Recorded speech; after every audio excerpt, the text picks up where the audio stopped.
안녕하세요. 저는 지금 웹OS 아키텍트 팀을 맡고 있는 우승균이고요. 오늘 웹OS에 대해서 좀 강의를 해달라고 요청을 받았을 때 이미 웹OS 아키텍처 오버롤은 다 한번 우재득 책임이 강의를 하셨더라고요. 그래서 많이 겹쳐서 뭘 할까 생각하다가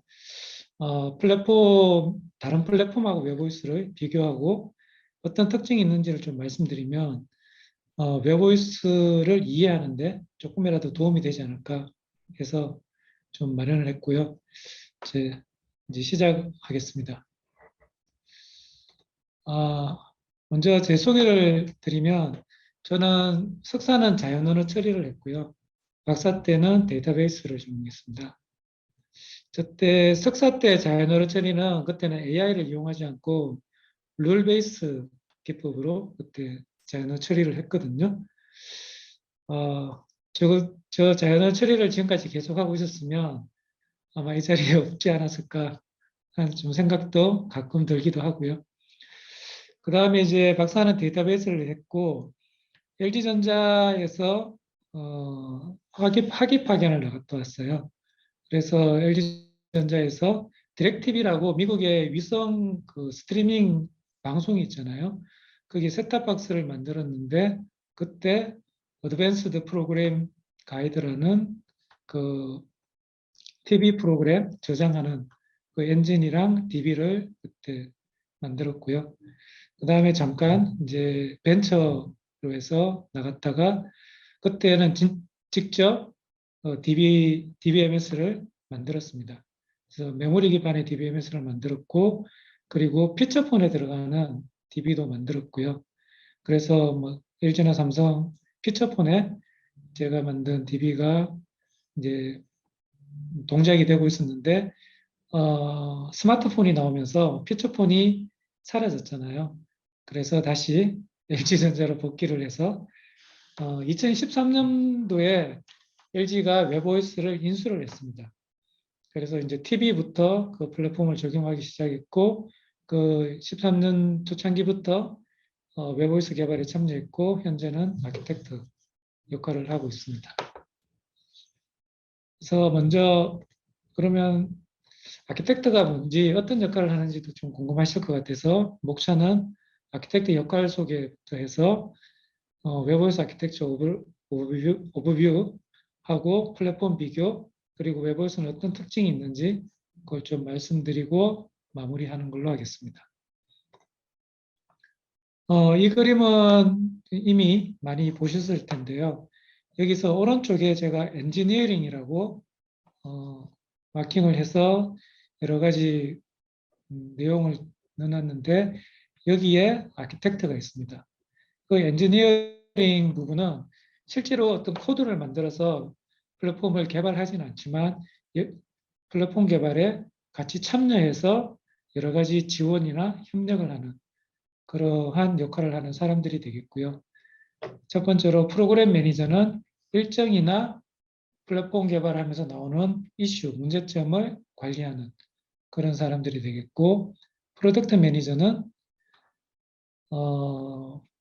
플랫폼으로 만들어지는 제품이 어떠한 어떠한 기능을 넣을지, 앞으로 어떠한 기능을 넣을지 그런 것들을 관리하는, 그러니까 제품의 로드맵을 관리하는 그런 사람들이 프로덕트 매니저고요.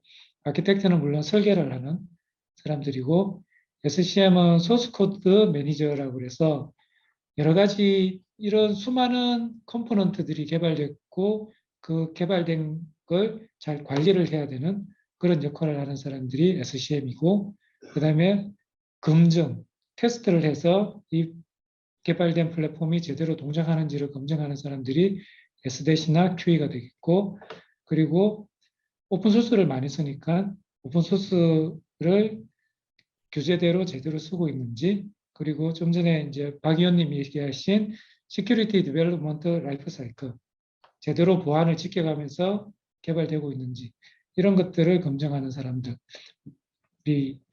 엔지니어링에 속하고요. 그 중에 이제 아키텍트가 있습니다. 그럼 아키텍트는 어떠한 역할을 하느냐 하면 물론 기본적인 거는 이제 설계를 하게 되고요. 그리고 기본 기능하고 품질을 만족하기 위해서 어떤 플랫폼이나 그 플랫폼이 들어가서 만들어지는 제품이나 시스템 차원을 설계를 하는데 아키텍트들은 기본적으로 앞서 말씀드린 이런 컴포넌트들에 대한 설계까지는 어, 많이 관여하지는 않습니다. 이 컴포넌트들은 각자의 그런 팀에서 개발을 하고 있기 때문에 그 팀에서 그 내부 구조나 내용들은 더 잘 알거든요. 그래서 거기서 내부는 설계를 하고 이 컴포넌트 간에 어떠한 연계를 할지, 어떠한 플로우로 어떤 기능을 만들지, 거기에 주안점을 두고 어, 커뮤니케이션이나 팔리시 측면에서 중점적으로 설계를 하게 되고요. 물론 컴포넌트 내부 설계도 요청이 들어오면 가서 설계를 하고 있습니다. 그래서 기본적으로는 설계고 그 다음에는 거버닝. 이게 플랫폼이 여러 제품에 이제 적용하다 보면 파편화라는 게 생기거든요. 그걸 최소화하기 위해서 API 레벨에서 파편화를 줄이고 아니면 코드 레벨에서 파편화를 줄이고 아니면 플로우도 바뀔 수 있는데 그런 파편화를 막는 그런 역할도 하게 되고요.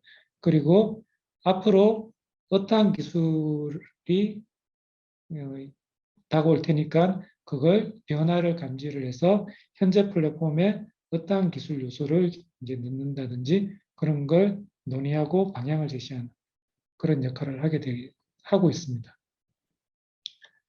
그래서 구체적인 업무를 말씀드리면 일단 개발의 전반적인 상황에서 거의 다 관여를 하고 있습니다.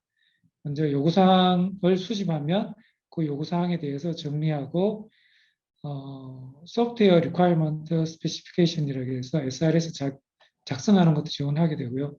물론 앞에서 말씀드린 설계 분야는 중점적으로 진행을 하게 되는 거고 개발을 하게 되면 개발된 코드가 제대로 설계됐는지 검증을 하고 그리고 API도 제대로 만들어졌는지 리뷰하는 그런 역할도 하게 되고요. 테스트 관련해서는 테스트가 되고 난 다음에 이슈가 생기면 이 이슈는 누가 해결을 해야 되는지, 누가 봐야 되는지 그런 것도 검토를 하게 되고 릴리즈 시에는 릴리즈 노트를 작성한다든지 API 문서를 작성한다든지 그리고 뭐 가끔 플랫폼을 홍보할 일이 있으면 오늘 같은 뭐 강의나 외부 강의 그런 것도 지원하게 되고요. 그리고 소스 코드 매니저에서는 각각의 컴포넌트에서 개발된 코드를 마스터 브랜치에 이게 통합하는 작업이 있습니다. 그 통합하는 걸 CCC라고 하는데 어, 코드 컨트롤 커미티 해서 거기에 참여해서 아키텍트적으로 문제가 없는지 그런 것도 이제 검토하면서 개발에 참여하고 있고요. 그리고 마지막으로 개발 체계를 아키텍처 거버넌스를 어떻게 가져갈지 그런 것도 운영을 하고 있습니다. 그러니까 전반적으로 설계를 중점적으로 하지만 전반적으로 다 아키텍트들이 참여해서 업무를 진행을 하고 있습니다. 그러면 이제 조금 아키텍처 측면으로 들어가서 웹오스는 처음에 개발될 때부터 설계 철학이 있었습니다. 그게 한 5가지로 요약이 돼서 2000 웹오스가 처음 만들어진 게 2008년인가 9년 정도 되잖아요. 그때부터 이런 철학이 만들어져서 지금까지 이제 계속 내려오고 있는데요. 첫 번째는 간단하지만 화려한 UX입니다. 그래서 이제 대표적인 게 이제 카드뷰 UX라고 해서 여기 보시는 건데 이러한 게 지금 안드로이드나 iOS, 아이폰에서도 이런 카드뷰 UX가 이제 많이 보이죠. 현재 내가 사용하고 있는 앱이 뭔지, 이전에 사용하고 있는 앱이 뭔지 이런 한 형태의 카드뷰 UX를 2008년, 2009년도에 만들어서 굉장히 획기적인 UX라고 CES에서 호평을 받을 만큼 좋은 UX였고요. 현재 이러한 개념이 계속해서 내려오면서 웹오스 TV에는 밑에 런처 개념으로 이제 바뀌어서 제공이 되고 있습니다. 두 번째는 웹 센트릭인데요. 웹을 중점적으로 해서 웹을 잘 가꿔서 플랫폼에 녹여서 웹이 잘 돌아가는 그런 OS 플랫폼이라는 특징을 가지고 있고요. 그래서 가장 먼저 웹앱이나 웹앱이라고 그러면 HTML5나 자바스크립트로 이루어진 웹인데 서비스도 자바스크립트로 이루어져서 C나 C++ 서비스가 아닌 웹앱 형태의 서비스를 탑재를 해서 수행하는 그런 것까지 이루었고 그건 좀 뒤에서 다시 한번 설명드리겠습니다. 그리고 지금 플랫폼에서는 일반화가 됐지만 그 당시에는 이제 버스를 이용해서 여러 서비스나 어플리케이션을 탑재를 하고 확장하기 쉬운 그런 구조를 가져가는 익스텐시블 플러그블 아키텍처를 가져가서 확장에 유리한 그러한 구조를 가지고 있고 현재도 이 구조는 계속해서 유지가 되고 있고요. 그 다음 네 번째는 오픈소스를 가능한 많이 사용하자는 겁니다. 그래서 우리가 어떠한 걸 개발을 할 수 있지만 개발을 하면 그 유지 보수하는 게 굉장히 힘들거든요. 그래서 잘 만들어진 오픈소스를 최대한 활용을 해서 웹OS에 녹여서 오픈소스에도 기여하고 웹OS도 계속 개발하는 그런 철학을 가지고 있고 현재 웹OS 측면에서 보면 리포지터리 개수로 봐서는 거의 한 30%, 40%까지 오픈소스를 사용하고 있습니다. 물론 코드 라인으로 보면 웹엔진에 해당하는 크로미움이 한 4천 라인, 5천 라인 돼서 전체 거의 절반 정도는 차지하지만 개수로 봤을 때는 오픈소스는 한 3, 40% 정도를 사용하고 있습니다. 이렇게 여러 가지를 하면서도 이 가능한 간단한 구조를 유지하자 그런 게 이제 철학이고요. 지금까지 이 철학을 기반으로 해서 계속 아키텍처가 변할 때마다 이런 걸 이제 놓치지 않게 하기 위해서 계속 검토를 하고 있습니다.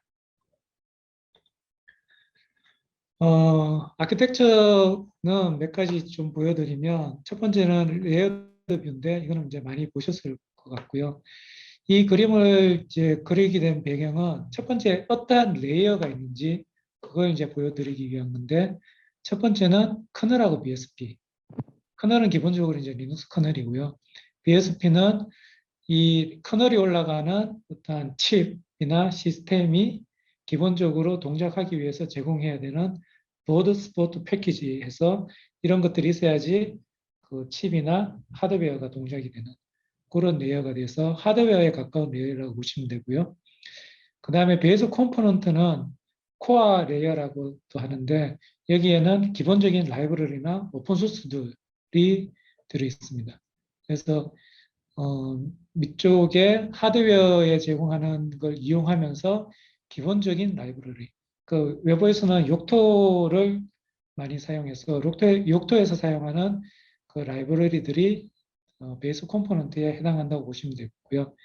가장 중요한 매니저하고 서비스는 이런 베이스 컴포넌트나 BSP에 제공하는 걸 이용해서 어떤 플랫폼의 팔리시나 어떤 정책, 매니징 할 수 있는 그런 기반을 만드는 게 매니저하고 서비스 레이어가 되겠습니다. 여기서 플랫폼의 성격이 정의가 되고요. 여기서 이러한 매니저나 서비스에서 제공하는 API를 가지고 그 다음에 앱이 만들어지게 됩니다. 그래서 보통 이제 4개의 단계로 하드웨어, 커널 포함한 하드웨어, 그리고 코어 컴포넌트, 그리고 메인이 되는 서비스나 프레임워크, 그 다음에 앱이 올라간다. 그래서 4개의 단계로 보통 이제 보시면 되고요. 그리고 이 그림에서는 그룹으로 나눈 게 디스플레이 미디어 디바이스가 있으면 이런 디스플레이 미디어가 베이스 컴포넌트에서는 어떠한 그 모듈로 연계가 되고 이런 한 컴포넌트의 모듈은 매니저로 올라가면 어떠한 걸로 연계가 되는지 그걸 좀 표시하기 위해서 그룹을 갖다가 좀 같은 이름으로 표시를 했어요. 그래서 디스플레이는 기본적으로 하드웨어 연관된 거는 EGL, 웨랜드 EGL, 메사, 오픈GL 이런 게 있고 기본적인 라이브러리는 Qt, QPA, Qt 웨랜드가 있고 이런 것들이 합쳐지면 LSM이라는 게 만들어지는구나 하고 이런 식으로 연결을 해서 보시면 조금 더 웹OS를 이해하는 데 편하실 겁니다.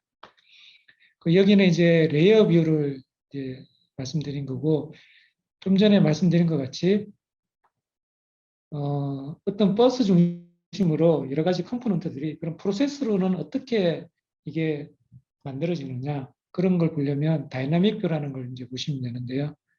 아까 말씀드린 대로 LSM은 밑단에 오픈GL이 있고, 그다음에 코어 라이브러리로, 그래픽 라이브러리로 Qt를 사용하고, 그 다음에 서비스 레이어에서는 시스템 UI나 카드뷰, 윈도우를 매니지하는 그런 모듈이 들어가 있고, 여러 가지 윈도우를 합쳐서 보여주는 컴포지터가 포함이 돼서 LSM이라는 프로세스가 만들어진다.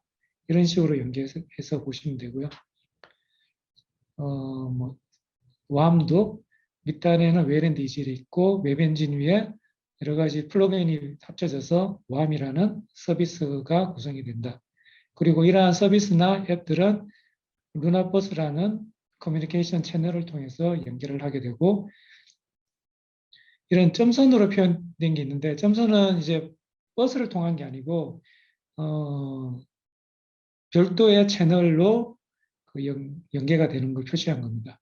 그래서 웨이랜드 같은 경우는 우리가 서피스라 그러는 윈도우를 컴포지팅하기 위해서 각각의 앱들이 내가 그리는 영역을 LSM한테 보내서 LSM에서 이제 컴포지팅을 하게 되거든요. 그래서 그래픽을 연결하기 위한 채널은 웨이랜드 채널은 별도로 이제 소켓을 사용해서 이용하고 있습니다. 그래서 이제 버스상에서 프로세스가 버스상에서 어떻게 연결되어 있는지는 이 다이나믹 뷰를 보시면 조금 쉽게 이해를 하실 수 있고요. 그래서 이런 다이나믹 뷰를 조금 더 심플하게 표현하면 이러한 모듈이나 프로세스들이 버스를 이용해서 어떻게 연계되어 있는지를 조금 간단하게 표현하면 이렇게 심플화된 다이나믹 뷰를 보실 수가 있습니다. 그래서 이 그림을 이제 많이 이제 활용하시면 될 것 같고요. 그러면 이제 좀 본격적으로 메인 내용에 들어가서, 그럼 이러한 웹OS는 다른 플랫폼과 비교해서 어떠한 아키텍처 특징이 있고 내용이 있는지를 좀 말씀드리겠습니다. 먼저 많이 알려진 안드로이드하고 iOS인데요. 먼저 보실 거는 레이어를 보시면, 그 레이어를 앞에서 이제 네 가지로 레이어를 나눴다고 말씀드렸잖아요. 그 레이어가 거의 유사합니다. 밑에는 커널이 있고 여기는 할이 있는데, 할은 칩에서 제공해주는 BSP를 가지고 윗단에 레이어가 변함없이 동작할 수 있도록 하드웨어 앱스트랙션 레이어를 제공하는 거라서 이 레이어까지 그냥 BSP라고 보시면 될 것 같고요. 그 위에 코어 라이브러리가 들어가고, 여기는 자바 프레임워크라고 해서 아까 말씀드린 서비스나 매니저가 들어가고, 위에는 앱이 들어가는 형태로 안드로이드는 구성이 되어 있습니다. 이것도 이제 아까 말씀드린 네 가지 레이어하고 이제 유사하게 구성이 되어 있고요. iOS에도 밑단에 커널이 있고 코어 OS라고 하는 이제 코어 라이브러리들이 있고, 그리고 매니저 서비스에 해당하는 코어 서비스가 있고, 밑단에 앱을 이제 만들 수 있는 그런 레이어가 있는데, iOS는 좀 특이하게 미디어에 좀 포커스가 돼서 미디어를 조금 더 풍부하고 빠르게 제공하기 위한 미디어 레이어가 하나 더 들어 있습니다. 요거 내용에 대해서는 iOS가 이제 크로즈 시스템이라서 정확하게 파악은 안 되고 있는데, 여기서 이제 하드웨어를 직접 액세스해서 조금 더 빠른 내열을 제공한다. 그 정도로만 지금 알려주고 있습니다. 그리고 다른 시스템은 이제 삼성에서 개발하는 타이젠 있는데, 타이젠은 거의 웹OS와 유사합니다. 커널이 있고 코어 레이어가 있고 프레임워크라고 하는 매니저 서비스 레이어가 있고 위에 앱이 들어가 있고, 프레임워크 레이어에서는 웹 앱을 수용할 수 있는 웹 프레임워크 있고 네이티브 프레임워크 C나 C++, 요즘은 이제 C#까지 이제 동작할 수 있는 네이티브로 나눠져 있고요. 이렇게 봤을 때는 웹OS하고 유사하고, 그리고 마지막으로 파이오OS라고 있는데, 이게 모질라 재단에서 만든 OS인데 지금은 운영이 중지가 되었습니다.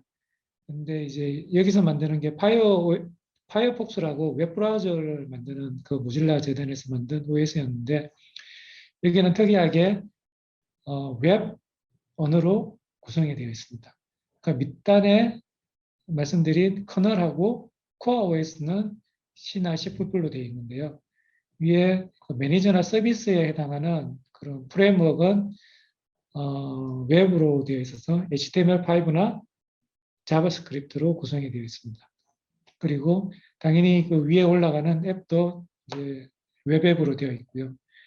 이런 식으로 이제 웹을 모질라 재단에서 이제 웹을 좀 확장하기 위해서 OS까지 이렇게 만들었는데 최근에 소니 TV에서 파이어 OS를 해서 최근까지 이제 TV를 만들었는데 소니 TV도 이제 모질라 재단에서 이걸 OS 운영을 중단하는 바람에 최근에는 이제 안드로이드로 이제 넘어가고 있다고 하고요.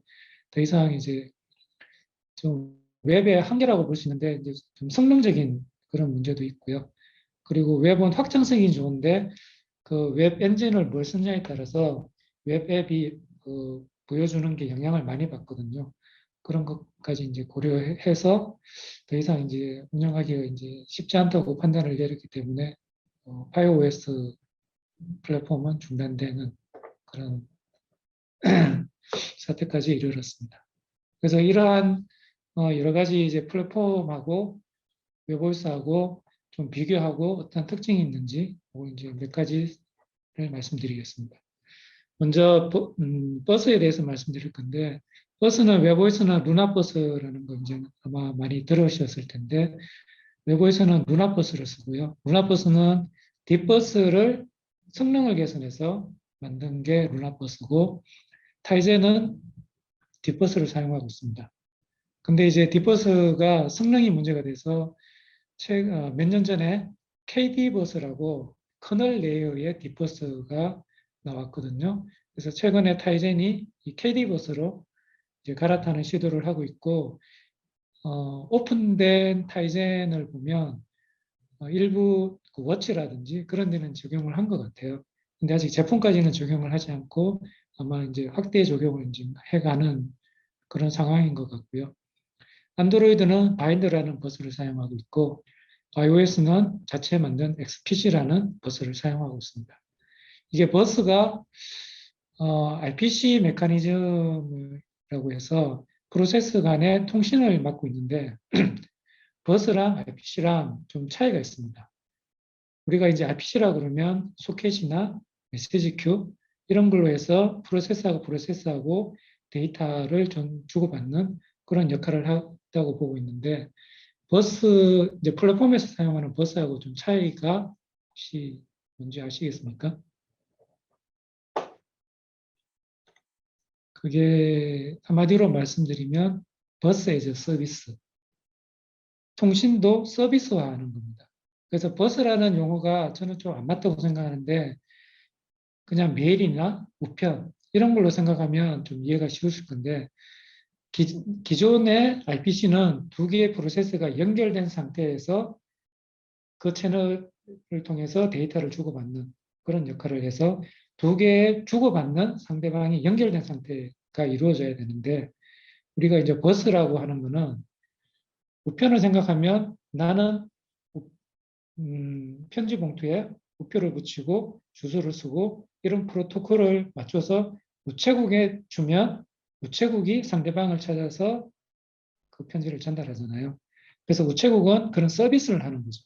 그러니까 버스도 그런 중간에 서비스하는 매개체가 있어서 그걸 통해서 상대방이 현재 수행되든 수행 안 되든 버스라는 걸 통해서 내가 어떤 걸 요청을 하면 만약에 그 상대방이 수행이 되고 있으면 연결을 해서 서비스를 받는 거고 수행되고 있지 않으면 그 매개체가 그 상대방을 깨워서 연결시켜주는 그런 서비스 역할을 하는 게 버스거든요. 그래서 기존의 RPC랑은 좀 성격이 좀 다르고요. 그래서 딥버스나 루나버스는 중간에 데몬이 있습니다. 데몬이 그런 매개체 역할을 해서 클라이언트가 어떤 서비스를 요청하면 서비스가 현재 수행 중이면 연결을 시켜주고 서비스가 수행이 안 돼 있으면 그 서비스를 수행시키는 역할까지 버스가 하고 있습니다. 그래서 이제 딥버스는 항상 클라이언트하고 서비스 사이에 데몬이 중계를 해서 이 성능이 조금 느리고 성능이 느린 이유가 메시지도 한번 거쳐가야 되고 콘텍스트 스위칭도 한 번 더 거쳐가야 되기 때문에 이 성능이 느렸는데 루나버스에서는 클라이언트하고 서비스가 연결할 때 첫 번째는 버스를 통하지만 데몬을 통하지만 한번 연결되면 직접 연결이 되기 때문에 그만큼 빠른 커뮤니케이션이 이루어지고요. 근데 이게 항상 좋은 거는 아닙니다. 이게 버스 데모를 통한다는 거는 여러 클라이언트가 많은 상태에서 서비스가 한정된 처리를 할 수밖에 없기 때문에 로드 밸런싱 하는 역할도 하고 있거든요.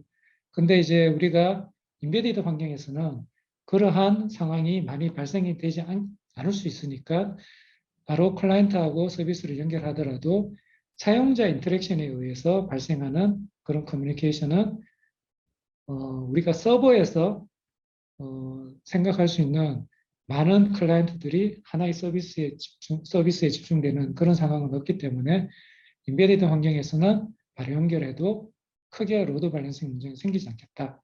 그래서 이제 이런 식으로 이제 루나버스를 설계하고 만들어서 이제 사용을 하고 있는 그런 상태라고 보시면 되겠습니다.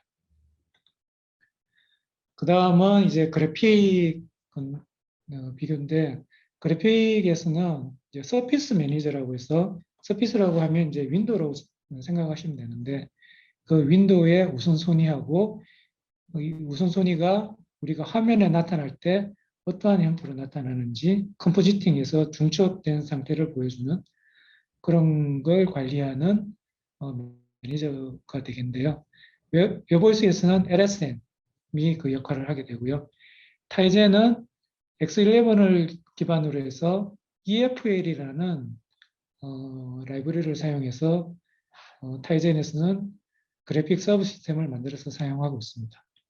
그리고 안드로이드는 서피스 튜닝거를 사용하고 있고 iOS는 쿼처 컴포지트라는 걸 만들어서 사용하고 있습니다.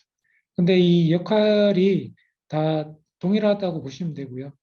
그리고 웹OS에는 Qt 라이브러리를 사용하는데 이 Qt는 웨이랜드라는 그런 프로토콜을 기반으로 사용하고 있고 타이젠은 X11을 사용하고 있는데 두 개의 차이는 좀 간단하게 말씀드리면 X11은 커널에서 올라오는 이벤트를 X라는 서버가 받아서 클라이언트로 보내주고 여기서 어떤 내용이 변경이 되면 컴포지트라는 프로세스에 보내서 컴포지트를 따로 처리해서 그걸 이제 디스플레이 하기 위해서 하드웨어 디바이스로 내려보내는 역할을 합니다. 그러면 이제 X 서버하고 컴포지트가 두 개로 나누어져 있어서 여기서 비효율적인 커뮤니케이션이 발생이 되거든요. 그래서 이걸 조금 더 단순화시키고 효율적으로 바꾼 게 웨이랜드라고 생각하시면 됩니다. 그 웨이랜드는 하드웨어에서 컴포지터가 서버하고 컴포지터 역할을 같이 해서 클라이언트하고 커뮤니케이션에서 어떠한 화면이 변경되는 걸 바로 컴포지팅해서 이제 밑단으로 내려줘서 더 좀 효율적으로 만든 거라고 보시면 되고요. 그래서 지금 Qt 기반으로 웹오에스에서는 웨이랜드 이걸 사용하고 있고 타이젠에서는 X11 기반으로 EFL이라는 라이브러리를 만들어서 사용하고 있다. 그렇게 보시면 될 것 같습니다. 이게 한 가지 좀 큰 차이점이 되겠고요. 그 다음에 데이터베이스를 비교를 해보면 웹OS에서는 NoSQL이라고 해서 키밸류 DB를 사용하고 있습니다.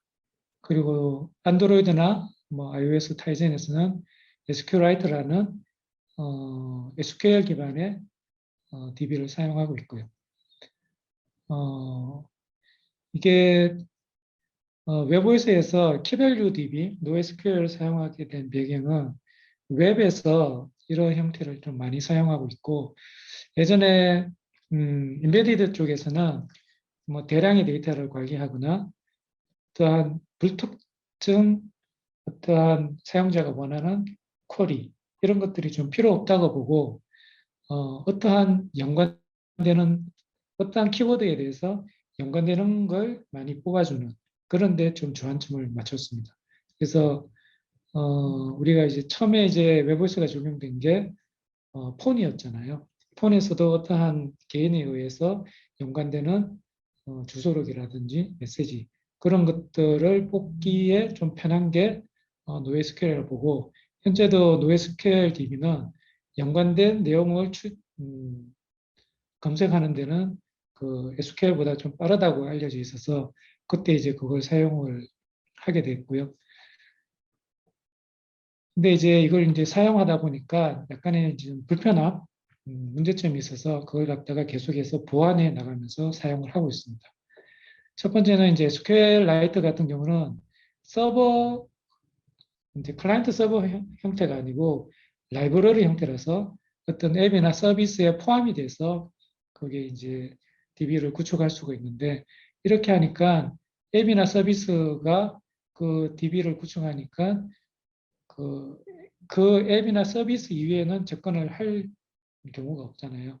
근데 이제 웹OS DB에서 클라이언트 서비스 형태로 구축이 되어 있어서 누구든지 DBAS에 어떠한 정보를 요청하면 DBAC 그걸 갖다가 이제 쿼리해서 주는 형태로 되어 있어서 그런 퍼미션 앱이 모든 걸 이제 보게 하면 안 되니까 앱 어웨어 액세스 컨트롤을 해서 특정 앱만 특정 데이터를 액세스할 수 있는 그런 권한 관리 그런 걸 이제 추가를 했고요.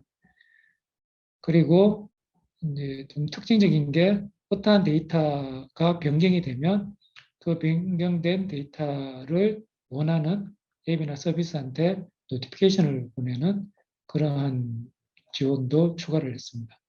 그리고 계속 이제 사용하다 보니까 SQL의 특성 중에 뭐 그룹 바이라든지 뭐 그런 것들이 좀 필요해서 그러한 이제 오퍼레이션 같은 거는 계속 추가를 하면서 앱에서 필요한 그런 데이터 형태를 맞춰주기 위해서 맞춰주기 위한 그런 기능들을 추가를 해가면서 조금 개선을 하고 있고요. 내부적으로도 SQLite 도입을 이제 한번은 계속 이제 검토를 하고 있는데 현재까지는 앱에서 요청하는 게 SQL을 포함해서 그런 다양한 쿼리를 제공하는 것까지는 아직 필요하지 않다고 보고 있어서 계속해서 이제 NoSQL 기반으로 이제 가져가고 있는데 향후에는 앱에서 그렇게 이제 다양한 어떤 데이터의 쿼리나 조작 이런 것들이 필요하다 그러면 향후에는 다시 한번 SQLite도 검토할 필요가 있다고는 내부적으로 이제 얘기는 하고 있습니다. 그리고 한 가지 이제 말씀드릴 사항은 OS의 DB 그 코드를 이제 보시다 보면 버클리 DB라는 표현이 이제 보실 수도 있는데요. 예전에는 현재는 레벨 DB로 되어 있는데 예전에는 버클리 DB를 사용을 했었어요. 근데 이제 버클리 DB가 슬리피캣이라는 소프트웨어 회사에서 만들었는데 이 회사가 오라클에 인수가 됐습니다. 근데 예전에는 이제 버클리 이제 슬리피캣에서는 상용으로 사용하더라도 라이센스에서는 문제가 없었는데 오라클에서 이제 인수를 하면서 상용으로 사용하려면 오라클하고 라이센스 체결을 했어야 돼요.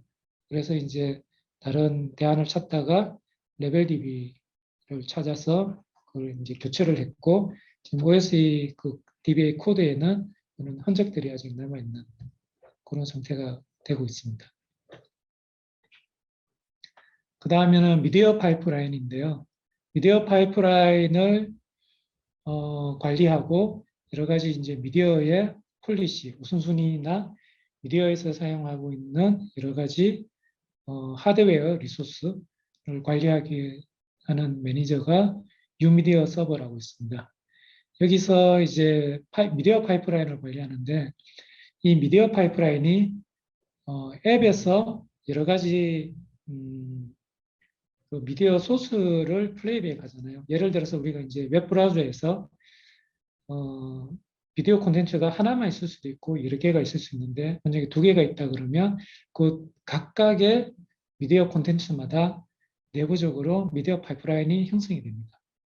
근데 이제 웹오에스는 그 앱이 다른 앱으로 바뀌면 기존 앱이 백그라운드로 내려가는데 그 백그라운드로 내려가면서도 그 미디어 파이프라인은 유지하는 형태로 되어 있습니다. 안드로이드 같은 경우는 백그라운드 내려가면 어느 정도 일정 시간 지나면 그걸 해제를 시키거든요. 근데 웹OS는 그걸 갖다가 가지고 있는 상태에서 만약에 사용자가 이전 콘텐츠를 다시 보고 싶다 그러면 빠른 전환을 위해서 그걸 갖다가 이제 계속 가지고 있는 상태가 유지가 되고 있고요. 근데 이건 장단점이 있습니다.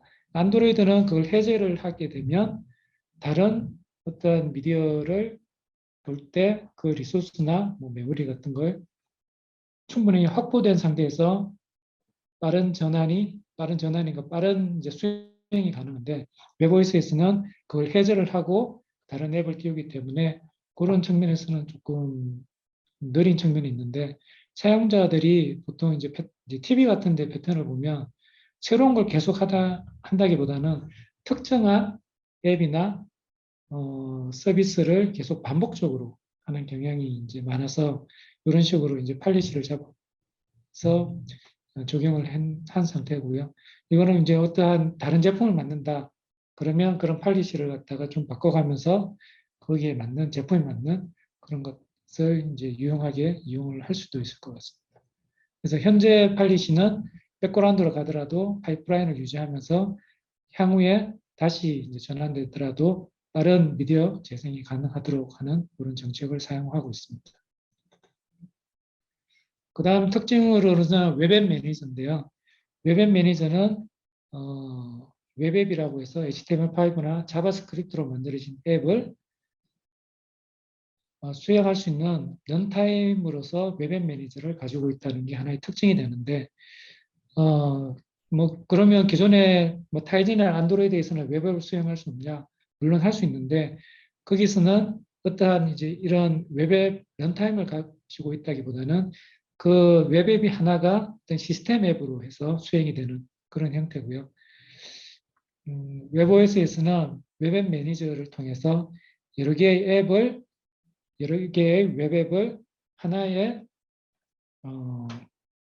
프레임워크에 담아서 그 우선순위나 리소스 관리 그런 거를 하면서 수행을 하는 그러한 매니저를 가지고 있다는 게 좀 특징이 되겠습니다.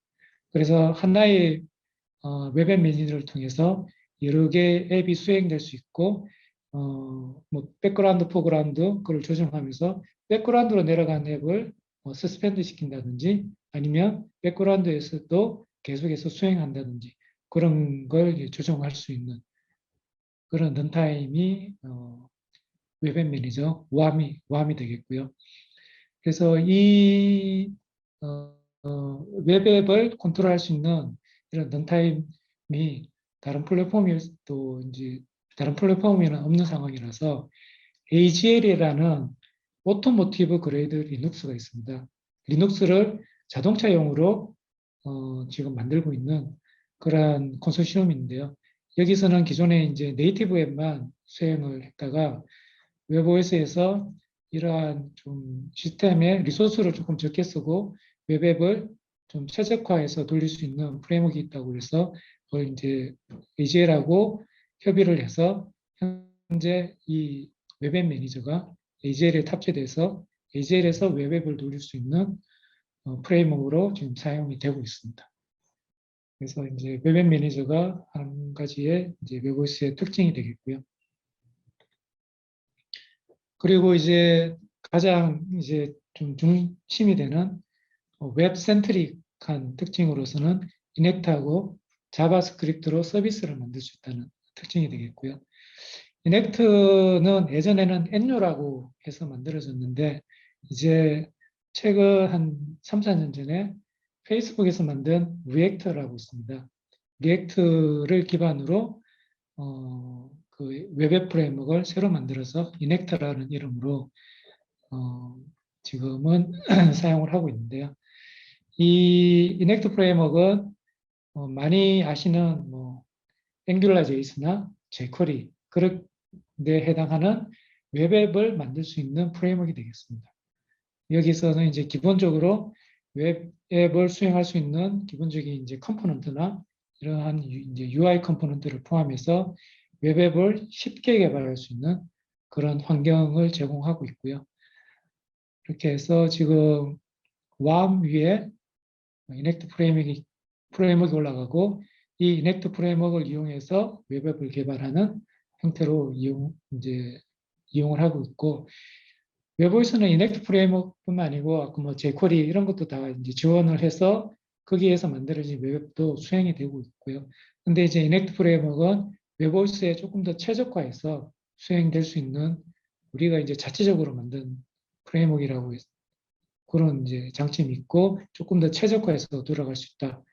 그런 이제 장점이 있겠습니다. 그리고 서버에서 많이 사용하는 node.js를 포함을 시켜서 자바스크립트로 서비스를 만들어서 앱하고 연계된 앱 서비스로 패키징해서 이제 설치하고 수행할 수 있는 그런 특징이 있고요. 작년까지만 해도 이 자바스크립트를 이용해서 서비스를 만들 수 있다는 게 웹오스의 한 가지의 큰 유일한 특징이었는데 작년에 타이젠에서 역시 이제 노드를 포함해서 자바스크립트로 서비스를 만들 수 있는 기능을 추가를 했더라고요. 그래서 지금 타이젠도 자바스크립트 서비스를 제공을 하고 있습니다. 그래서 이제 웹 센트릭 측면에서 현재 웹오이스에서는 이넥트라는 웹앱 프레임워크를 개발해서 웹에 지원을 하고 있고 자바스크립트 서비스도 있다. 이걸 이제 기억해 두시면 좋을 것 같고요. 그 외의 특성을 보시면 맥이라고 있습니다. 이게 이제 우리 시스템에서 이제 파일이나 디바이스 플랫폼 이런 디바이스 파일들이 있죠. 그런 것들에 대한 접근 제어를 하기 위해서 사용하는 이제 맨데토리 액세스 컨트롤인데요. 요 맥을 사용할 수 있는 게 스맥이나 SE 리눅스들이 있는데 웹오이스는 스맥을 사용하고 있고요. 안드로이드는 SE 리눅스를 사용하고 있고 타이젠은 웹오이스와 마찬가지인 스맥을 사용하고 있습니다. 그리고 SDK 측면에서는 지금 다른 플랫폼에 비해서 조금 열악한 그런 상태가 되는데 지금 안드로이드나 타이젠은 안드로이드 스튜디오, 타이젠 스튜디오라고 그래서 여러 가지 제품을 통합 개발할 수 있는 그리고 여러 가지 버전도 통합해서 자기가 원하는 버전에서 돌아가는 앱을 개발할 수 있는 그런 스튜디오를 제공하고 있는데 웹OS에서는 아직 그렇게까지는 안 하고 지금 내부적으로 검토하고 개발하고 있는 중이고요. 그래서 웹OS SDK에서 제공하는 거는 에뮬레이터하고 CLI 정도 이제 OS에서 오픈이 돼서 제공하고 있고 현재 ID는 내부적으로 검토해서 개발 중이고 조만간 아마 오픈이 될 것 같습니다. 그리고 이제 타이제는 이런 것들을 포함해서 뭐 디버거나 리소스 뷰어 이런 것들을 제공하고 있는데 웹오이스에서는 이제 내부적으로 계속 개발을 하고 있고요. 그게 이제 어느 정도 좀 개발이 되면 OS로 이제 오픈을 해서 외부 사용자들도 외부 개발자들도 이용할 수 있도록 그렇게 할 예정이 있습니다. 그리고 디버거 브릿지 그리고 타겟 시스템하고 호스트하고 연결하는 그런 툴로서 웹오이스에는 RS CLI라고 보시면 되고요. 이 툴을 제공하고 있고 안드로이드는 잘 아시는 ADB, 타이젠은 SDB라고 해서 스마트 디바이스 브릿지 이름이 그렇게 될 겁니다.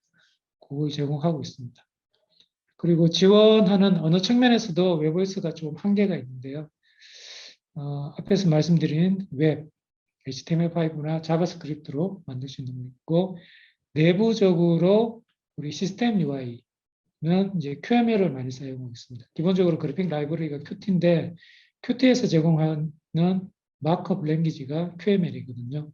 그래서 QML로 시스템 UI는 이제 제공을 하고 있고, 시스템 UI라 그러면 어떤 TV를 보시면 TV에 기본적으로 바탕에 이제 런처나 뭐 볼륨을 컨트롤한다든지 채널을 바꾼 때 띄워주는 그런 UI, 그런 것들은 이제 QML로 작성되어 있고, OSE에서는 이런 시스템 UI들이 웹으로 되어 있습니다. 이넥트 기반의 앱으로 만들어져 있고요. 그리고 내부적으로는 서비스 개발 때 시나 C++로 지금 개발되고 있고요. 근데 이제 안드로이드나 타이젠은 이런 거 포함해서 현재 굉장히 이제 각광받고 있는 플러터나 최근에 이제 C++를 대체할 수 있는 어떤 시큐리티를 보호하는 언어인 러스트, 이런 것들도 계속 이제 추가를 하고 있는데, 웹오이스도 이제 검토를 하고 있는데, 음, 안드로이드나 타이젠 같이 외부 개발자 그러한 에코가 많이 형성이 되지 않아서 일단은 내부 개발자들이 많이 쓰는 언어로 지금 제공을 하고 있는데, 외부 개발자들이 좀 늘어났고, 그러한 외부 개발자들이 요청하는 에코를 좀 확대하기 위한 언어로서 뭔가 뭐 플러터라든지 요청이 되면 그런 것들은 이제 검토를 해서 제공을 하려고 이제 준비는 하고 있는데, 아직까지 이제 크게 이걸 이제 지금 시급하게 해야겠다, 그런 상태는 지금 아니라고 보시면 되겠습니다. 그래서 이런 식으로 현재 특성이나 좀 비교를 말씀드렸고요. 그러면 웹보이스가 LG전자에서 지금 개발하고 있는데, 그러면 왜 웹보이스를 가지고 무엇을 하려고 하는지 그거에 대해서 좀 마무리로 말씀드리면, 플랫폼을 개발하는 이유는 뭐 여러 가지가 있겠지만 일단은 웹보이스는 한 5가지로 지금 얘기를 하고 있습니다. 이 플랫폼은 아까 말씀드린 대로 여러 가지 레이어가 있고, 그 레이어에 맞게끔 특성화가 되어 있고 레이어마다 차별화를 줄 수 있습니다. 그래서 어떠한 시스템을 만들 때 이런 레이어의 차별화 없이 그냥 하나의 뭐 앱이나 그런 걸 만든다면, 하나의 앱이 하드웨어부터 코어 라이브러리, 앱 특성 그런 것까지 다 관여하기 때문에 어떤 시간도 오래 걸릴 거고 차별화 요소도 쉽게 구현하는 게 어려울 겁니다. 그래서 그런 것들을 레이어를 분리해서 각각의 레이어에 맞는 차별화도 하고, 거기에 어떠한 기능이 필요할 때는 그 신속한 반영도 하는 그런 형태로서 플랫폼 레이어가 완성화된 그런 플랫폼을 계속 가지고 가는 게 필요하다고 보시면 될 것 같고요. 두 번째는 우리 자사에서 이런 웹보이스를 가지고 어떠한 제품, 여러 제품에 확대 적용을 해서 어떠한 서비스의 연속성, 심리스 UX를 여러 제품에도 이게 웹보이스구나, 이게 LG의 특성이구나, 그런 걸 이제 알려주기 위한 그런 기반으로서 웹보이스를 이제 개발을 해서 활용하고 있고요. 그 다음에는 이제 어떤 새로운 제품을 만들 때 빠른 대응을 하기 위해서 준비된 플랫폼을 가지고 있어야 된다는 게 가장 큰 이유라고 보시면 되고, 이러한 플랫폼을 가지고 내부적으로도 사용하고 있지만 외부에 오픈해서 에코를 구축해서 우리 회사의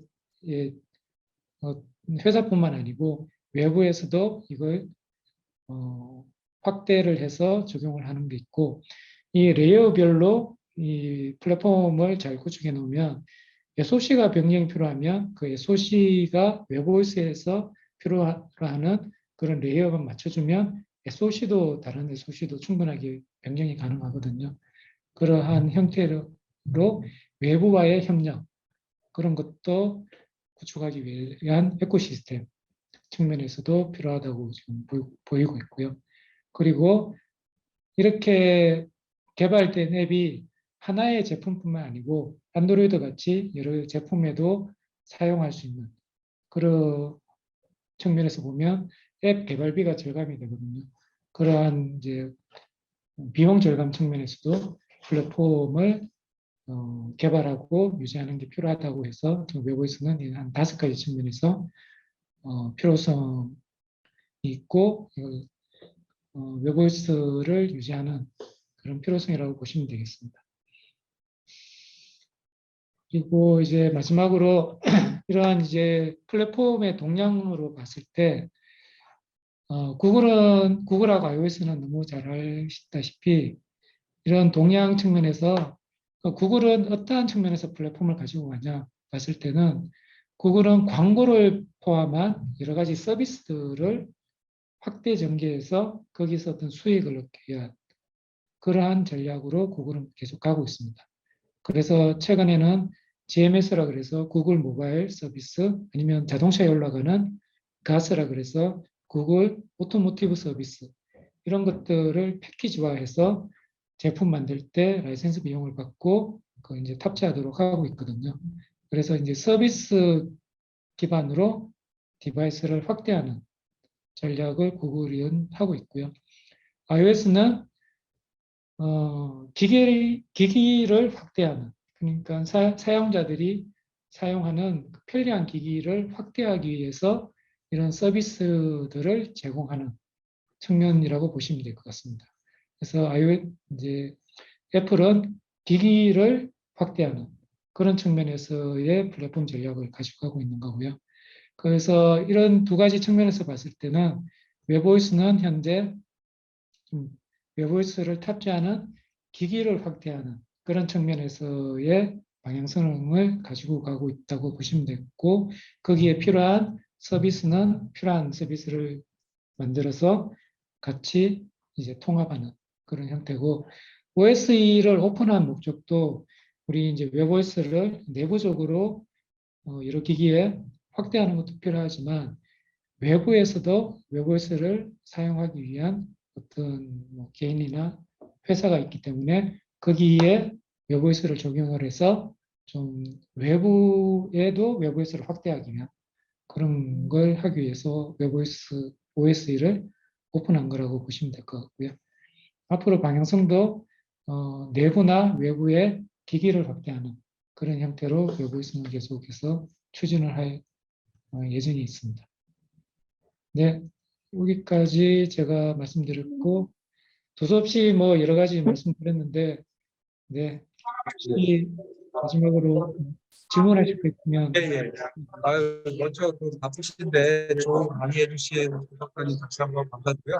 우리 학생분들 웹OS 많이들 사용하고 지금 개발하고 계실 때 궁금하신 거 있으면 우리 또 앞에 계시니까 질문하시면 개발하시면서 여러 가지 사실 저희 해보면은 저희가 이제 안드로이드나 다른 거에 익숙해 있다 보니까 좀 개발하면서 좀 쉽지 않은 생기는 문제도 있고 좀 아쉬운 점도 좀 나름대 있는 것 같은데 그런 부분에 대해서 혹시 질문하실 거 있으시면 학생분들 질문해 주시면 감사하겠습니다.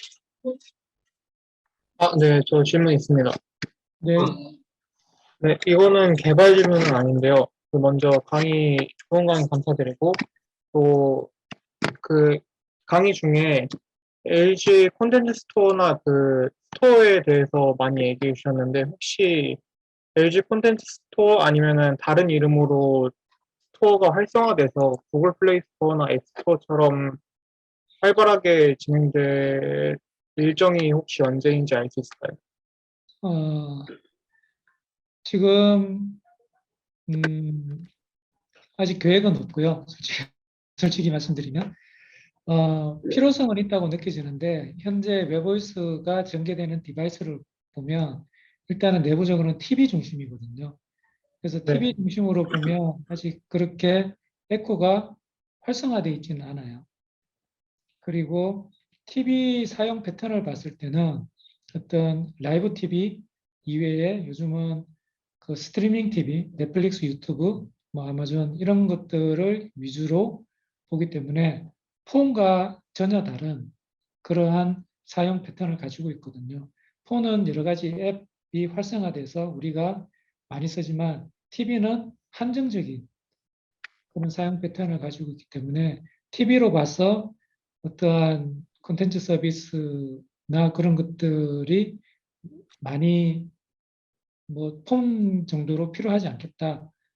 그 생각을 하고 있기 때문에 아마 TV 중심의 그러한 서비스 정도만 가져가고 폰처럼 그렇게 확대되는 거는 아직은 검토는 하지 않고 있습니다. 네, 감사합니다. 네, 또 다른 질문들 혹시 있으시면 해주시기 바랍니다. 김정구 학생 질문 없나요? 네, 저 질문 하나 있습니다. 그 강의하시는 도중에 그 루나버스와 그 IPC 디버스의 차이에 대해서 말씀해 주셨는데, 그게 제가 그 한번 그 개인적으로 찾아보니까 이게 루나버스랑 디버스가 초기에 나왔을 때 이제 루나버스는 데몬을 한 번 거친 다음에는 이제 데몬이 관여를 하지 않으면서 거의 10배 가까운 속도 차이가 있다고 얘기를 알고 있습니다. 근데 이게 그 IPC 디버스 같은 경우에는 최근에 계속해서 성능 개량을 통해 가지고 속도 차이가 상당히 많이 줄었다고 알고 있습니다. 그러면 어 그 속도 면에서 강점이 있었던 루나버스가 이제 강점이 좀 잃은 것은 아닌가? 그 다른 강점은 어떤 것이 있는지 한번 궁금해 가지고 여쭤보고 싶습니다. 정확하게 알고 계시네요. 그래서 지금 내부적으로는 다시 한번 비교해 보니까 디버스가 굉장히 성능 개선이 많이 됐어요. 그래서 거의 유사하다고 생각할 만큼 왔기 때문에 다시 한번 디버스 도입하는 걸 검토해 봐야 되지 않냐? 그런 이제 얘기도 있고요. 그리고 디버스의 한 가지 이제 특징이 루나버스는 이제 가지지 못한 게 IDL이라고 있습니다. 인터페이스 데피니션 랭귀지. 이제 함수 콜하는 형태로 그 디버스를 사용하는 거죠. 근데 이제 루나버스는 지금 제이슨 스타일로 그 호출을 하는데 이게 장단점이 좀 있는데 개발할 때 제이슨 스타일이라고 사용하다 보니까 조금 문법이 다른 그러니까 조금 이제 호출하는 함수가 메소드가 없는 그런 제이슨을 쓰더라도 빌드가 돼요. 나중에 이제 검증을 통해서 이제 걸러내야 되는데 그 개발자 편의성에서는 내가 관여하지 않는 모듈에 대해서는 그런 호출을 안 하겠다. 유닛 테스트를 한다 그러면 호출을 안 하겠다 그러면 개발 편의성은 좋은데 향후에 제품화될 때 그런 오류가 있으면 안 되잖아요. 그래서 이제 아이디어를 이제 도입하는 거랑 지금 말씀하신 이제 성능 그리고 디버스가 좀 시큐리티 측면에서 그 세션이랑 그 메인이랑 그 버스를 나눠서 사용할 수 있는 그런 측면이 있기 때문에 요즘 다시 딥버스로 도입을 해볼까 하는 검토는 좀 내부적으로 하고 있는데 아시다시피 이제 버스를 바꾸려면 지금 API 그 구조부터 바뀌어야 되고 상당히 이제 큰 변화라서 이걸 어떻게 할지 좀 내부적으로 검토는 하고 있습니다. 그래서 루나버스를 만들고 이게 10년 정도 이상 지나서 우리가 이제 내부적으로 이제 패치만 하고 루나버스는 더 이상 이제 성능 개선할 거는 이제 없다고 보고 있거든요. 그래서 이제 오픈 소스의 동향을 최신 동향을 계속 따라가는 그런 형태로 뭔가 좀 접목이 필요하지 않나 하는 측면에서 이제 내부적으로 검토를 하고 있습니다. 네, 알겠습니다. 감사합니다. 네, 감사합니다. 또 다른 질문 혹시 있으신가요? 저 혹시 질문해도 될까요? 아, 예, 하세요. 네. 안녕하세요. 그 전자공학과 DSP 연구실의 박사과정 김태인이라고 합니다. 우선 그 훌륭한 강의 내용 정말 감사드립니다. 그 제가 궁금한 점은요. 그 웹OS 자체가 꽤 이제 10년 넘게 동안 개발과 유지가 되어 온 이제 그 OS로 제가 알고 있는데요. 초창기에는 이제 스마트폰에서부터 시작해서 뭐 웨어러블이나 뭐 TV, 뭐 자동차까지 이제 굉장히 사용되는 곳이 넓은 것으로 알고 있는데 사실 그 최근 와서는 예를 들어서 안드로이드나 iOS 같은 경우에는 워치용 그 OS를 따로 이제 개발을 하고 있잖아요. 좀 그런 식으로 아예 별개의 운영 체제를 이제 만들어서 좀 선택과 집중을 이제 하는 그런 이제 분위기인데 웹OS 같은 경우에는 이제 기조 자체는 제가 이해하고 있기로는 이제 TV나 뭐 자동차나 그 외에 다양한 이제 뭐 사물 인터넷이나 웨어러블 기기라든지 이런 곳에도 이제 적용될 수 있는 그런 좀 범용적인 스탠스에서의 OS로 제가 알고 있는데요. 근데 이제 그렇게 되면은 동시에 뭔가 최적화라든지 아니면 그런 다양한 기기들까지 이제 고려해서 운영체제를 계속 개발을 해 나가야 되니까 어떻게 보면 이제 좀 그 변화라든지 이 움직임이 좀 느려질 수 있지 않을까 하는 좀 그런 걱정이 있거든요. 그래서 웹OS 자체에서는 내부적으로 어떤 그 방향이 일관적인 어떤 방향이 있을 것 같습니다. 그러니까 예를 들어서 뭐 외부적으로 이런 이미지를 가지고 있지만은 실제로는 어딘가에 아까 말씀하셨듯이 뭔가 TV에 집중을 하고 있다라든지 어떤 거에 집중을 해서 뭔가 모니터라든지 폼팩터라든지 이런 거를 이러이러한 그 상황에서 뭐 폼팩터에서 주로 이제 사용된다고 생각하고 개발을 이렇게 운영체제를 개발한다 이런 게 있을 것 같은데요. 혹시 그런 부분에 대해서 좀 그 큰 방향에 관해서 좀 혹시 말씀해 주실 수 있는지 궁금합니다. 네. 웹OS 지금 OSE로 오픈한 거는 공용으로 사용하는 그런 컴포넌트를 오픈한 거고요. 우리 이제 내부적으로는 디바이스마다 좀 특화된 레퍼런스 플랫폼이 존재를 하고 있습니다. 그래서 TV에 특화된 TV 레퍼런스 플랫폼, 그리고 사이니지에 특화된 사이니지 레퍼런스 플랫폼 있고, 오토는 뭐 좀 하다가 지금은 어, 수요처를 좀 찾고 있는 상태고, 오토는 지금 자동차 쪽, 그건 이제 크게 이제 진행을 하지 않고 있는 상태고요.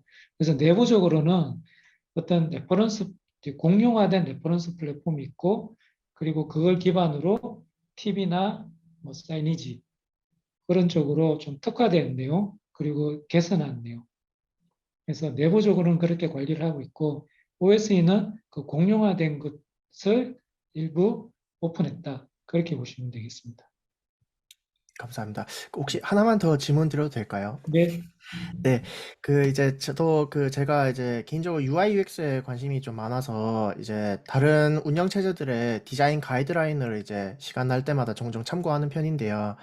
그 웹OS 같은 경우에도 구글에서 이렇게 찾아보면은 디자인 가이드라인이 제공은 되어 있지만은 어느 정도 그 디자이너 입장에서의 가이드라인은 그 볼륨이 꽤 적은 편이고 대부분 이제 개발자 입장에서의 어떤 가이드라인들이 어떤 프로그래밍 가이드라인들이 이제 많이 주어져 있는 것 같더라고요. 그래서 혹시 뭐 안드로이드나 iOS 뭐 이런 정도의 어떤 이제 그 빅 스케일의 그런 좀 그 세부적이고 좀 그런 구체적인 가이드라인을 좀 더 이제 개선을 하실 그런 계획이 혹시 내부에 혹시 들으신 게 있는지 좀 궁금합니다.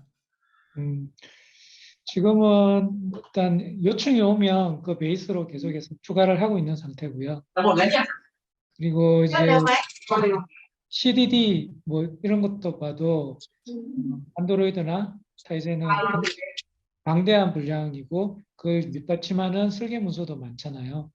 우리 이제 내부적으로는 그러한 문서들이 지금 구축이 되어 있는데 이 어느 정도 이제 오픈을 할지 그런 것도 조금 이제 파악을 해봐야 되고 그 말씀하신 대로 이렇게 구축된 문서들이 개발자 위주로 되어 있지 외부에서 사용하는 이제 개발자들이 보기에는 좀 표현이나 그 구성이 적절하지 않은 형태로 되어 있는 것들이 많거든요. 그래서 어떠한 문서가 필요하다고 나중에 이제 그 웹OS 뭐 강의나 개발을 하시면서 그런 생각이 들면 요청을 하시면 거기에 대해서 내부적으로 검토해서 그런 문서를 만들어서 뭐 그런 생각을 가지고 있으니까 요청하시면 됩니다. 네, 네. 알겠습니다. 감사합니다. 네, 우리 장시간 우리 학생들을 위해서 좋은 강의해 주신 이목적인 감사드리고요. 그래도 학생들이 되게 관심이 많은 것 같으셔가지고 또 개발하시는 또 힘도 많이 얻으실 것 같습니다. 근데 일단 이렇게 우리 뭐 강의를 해주셔서 일단은 학교 강의를 해주셔서 감사드리고요. 많은 학생들이 많이 사용해보고 저희들도 많은 피드백을 받아야지만 이게 계속 이제 발전할 수 있을 것 같거든요. 사용해 보시고 많은 의견이나 피드백 주시기 바랍니다.